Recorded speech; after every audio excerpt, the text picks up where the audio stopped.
guys, so we are currently packing our gifts because we are going home in the Philippines. What? Because I have my graduation and I wanted to see my classmates one last time. So I have already finished packing the first one and I think this is the last one. Yeah, so it's all filled with chocolates and stuff. So see you in the next vlog. Bye! A few moments later. Hi guys! We finally reached Muscat International Airport. Kahit nakapag-check-in na po sa online si Mami, ay kailangan pa rin po namin dumaan sa check-in counter. Ito po ang mga dapat nating ihanda bago tayo pumunta sa check-in counter. Passport check, of course, 6 months validity.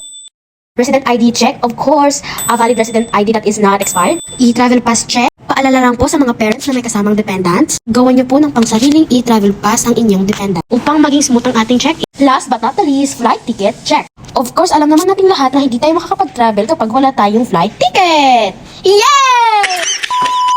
Hi guys, so andito na po kami, naglalakad papasok ng eroplano. Nakaka-excite nga po talaga nung nakita ko yung mga eroplano sa labas. Biruin mo, 8 months na pala ako nandito sa Oman. Ngayon, hinahanap na nga po namin ng aming seat number. At nauna na nga ako kay Mami dahil mabilis ako maglakad at si Mami naman ay nag-video pa. Hi everyone! So we're here in the airplane because we're going to go to the Philippines.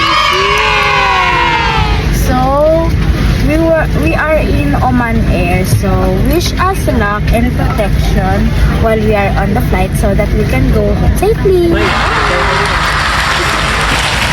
Kabado po ako guys dahil ayoko pong magsuka sa eroplano katulad po ng nangyari nung nag-Hong Kong kami. So, naghahanap na nga po ako ng movie na aking mapapanood at para na rin hindi ko mamalayan ang turbulence ng eroplano.